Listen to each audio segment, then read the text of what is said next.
Lepas mereka percepatkan langkah tu, kedengaran bunyi macam ramai orang berbisik-bisik dari semak-semak di kiri kanan jalan. Apa lagi tak tunggu dah, mereka bertiga terus pecut. Cynthia nampak macam ada bayang-bayang melompat keluar dari semak. Semakin dekat mereka dengan trailer tu, semakin kuat bunyi bisikan tu. Bila mereka nampak je cahaya unggun api tu, terdengar pula bunyi macam ada orang tengah kejar mereka daripada belakang. Bunyi tu lebih kurang 5 meter je dari mereka. Tiba-tiba sepupu Alex yang bernama Junior bersuara, "Weh, korang nak tahu tak? Kawan aku cakap dekat tempat ni ada Goatman. Aku rasa betul lah tu Goatman. Kita dah lah dalam hutan ni. Tu mesti Goatman nak main-main dengan kita." Kawan-kawan perempuan dah mula menangis. Yang lelaki pula cuba tenangkan mereka. Masa ni Alex tak tahu Goatman tu apa. Jadi dia tak faham kenapa yang lain tu macam tak suka bila Junior cakap pasal Goatman.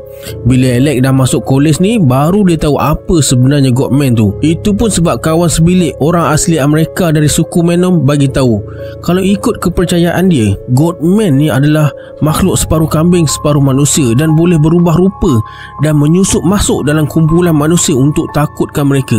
Goatman ni makhluk yang sangat digeruni macam Wendigo. Kalau ikutkan sebut nama makhluk tu pun tak boleh. Tiba-tiba bau hanyir dalam trailer tu hilang. Mereka berkurung dalam trailer tu beramai-ramai. Dalam sejam dua jugalah. Jam dah dekat nak masuk pukul 10 malam.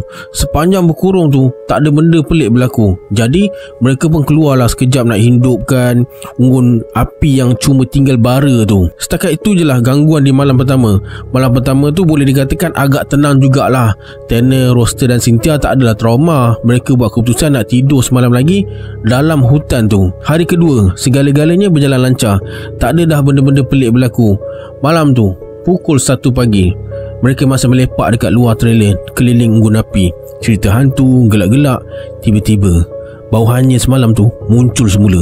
Tapi baunya kali ni sangat kuat sampaikan ada seorang kawan perempuan tu dah nak termuntah. Semua dah rasa tak sedap hati. Alex pula terus berdiri dan ajak mereka semua masuk dalam trailer sebab dia dapat rasa macam ada sesuatu yang tak kena. Mereka berkurung dalam trailer tu macam malam semalam juga. Si Junior tak habis-habis dengan Goatman dia tu.